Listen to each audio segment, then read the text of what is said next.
File. In this Friday, June 1, 2018 file photo, Fiat Chrysler CEO Sergio Marchionne speaks during a press conference at the FCA headquarters in Bolocco, Italy.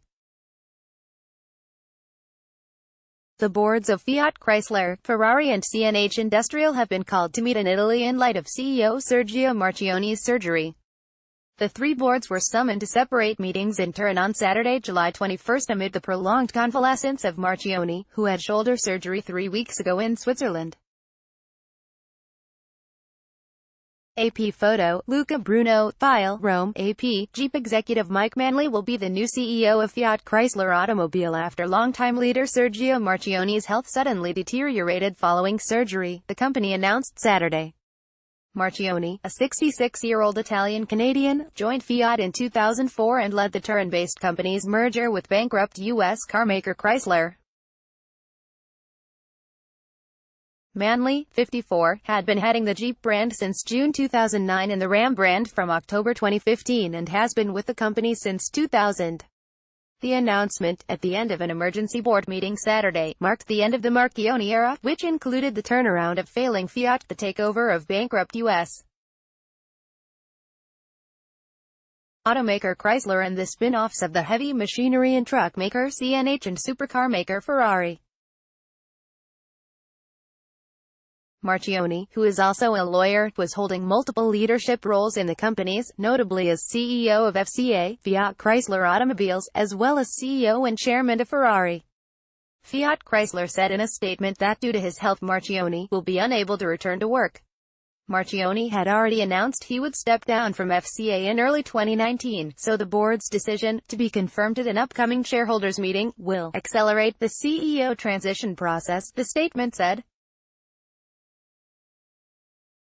Ferrari announced that Louis Camilleri, an Egypt-born Maltese and longtime executive at tobacco company Philip Morris International, would replace Marchionne as CEO of the sports car maker. The England-born Manley had been one of Marchionne's closest collaborators at Fiat Chrysler Automobiles, and in a previous role had been responsible for product planning and all sales activities outside of North America. Manley took over management of the Jeep brand in 2009, just after Chrysler emerged from bankruptcy protection. At the time, the all-SUV Jeep mainly was a U.S. brand, where annual sales languished at around 232,000. By 2017, though, sales had nearly quadrupled to more than 828,000 as Americans snapped up all-wheel drive SUVs. The brand also grew internationally, especially in China, under Manley. Marchionne put Manley in charge of the Ram brand as well as Jeep in 2015. Much of Fiat Chrysler's profits come from the Ram pickup, especially in the U.S. FCA didn't give details about Marchionne's medical condition, which was reported to be surgery for a shoulder problem 3 weeks ago. But questions arose after it appeared his recovery was taking longer than expected. Fiat is considered a close-knit family, and FCA chairman John Elkann said he was profoundly saddened to learn of Sergio's state of health. It was a situation that was unthinkable until a few hours ago, and one that leaves us all with a sense of injustice. Adding that his first thoughts go to Sergio and his family, Elkann asked everyone to respect Marchionne's privacy and that of all those who are dear to him. Elkann is a grandson of the late Gianni Agnelli, the longtime Fiat dynasty chieftain. Analysts praised the choice of Manley even as they noted the challenges he will face. It's an end of an era with the iconic, highly quotable, sweater-wearing Sergio Marchionne stepping down, with significant very concerns about his ailing health, said Rebecca Lindland, executive analyst at Kelley Blue Book. She called Manley a worthy replacement at FCA, but it's a huge job to not only fill Sergio's shoes, but to run many brands that are facing capricious fortunes in a variety of markets. Lindland added that Manley's masterful management of Jeep and Ram will serve him well as he moves into this huge, global role.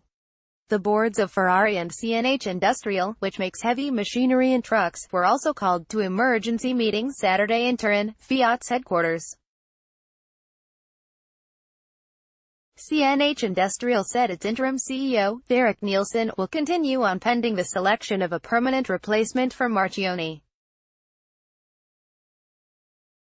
The board of CNH also named Suzanne Haywood as chairwoman, tapping a managing director of the Fiat founding Agnelli family's Exor investment holding company. Marchionne made his last major presentation as CEO of Fiat Chrysler in June, unveiling the company's plans through 2022.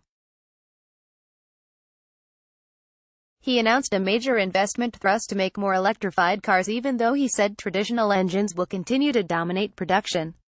Brands that have been driving the company's revenues include Jeep SUVs, Ram trucks, and the premium brands, Maserati and Alfa Romeo. Those brands were expected to account for 80% of revenues by 2022, compared to 65% currently.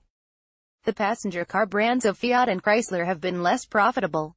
At the time, Marchionne said Fiat was poised to eliminate its debt. The next corporate results are to be released on July 25. Marchionne did an extraordinary job, tweeted former Italian Premier Paolo Gentiloni. Then, in apparent reference to Italian autoworkers' unions' protests over layoffs and restructuring, Gentiloni added, "Many criticized him, but those who remember the Fiat crisis of 20 years ago realize what courage and vision can do." Marchionne is passionate about the Ferrari racing team, and even after his planned retirement from Fiat Chrysler, he had said he wanted to stay at the helm of the sports car company with the iconic horse symbol for a few more years. The Ferrari racing team now leads the Drivers' and Constructors' Championship this year and could end 4 years of Mercedes' dominance. On the eve of the running of the F1 Grand Prix in Germany on Sunday, Mercedes head of motorsport Toto Wolff expressed concern about his rival Marchionne. "He's a character and an important personality for Formula One, and I've always appreciated sparring with him," Wolff said. Milan-based AP business writer Colleen Berry, AP auto writer Tom Krischer and AP sports writer Jerome Pugmire in Hockenheim, Germany contributed. Copyright 2018 The Associated Press. All rights reserved. This material may not be published, broadcast, written or redistributed.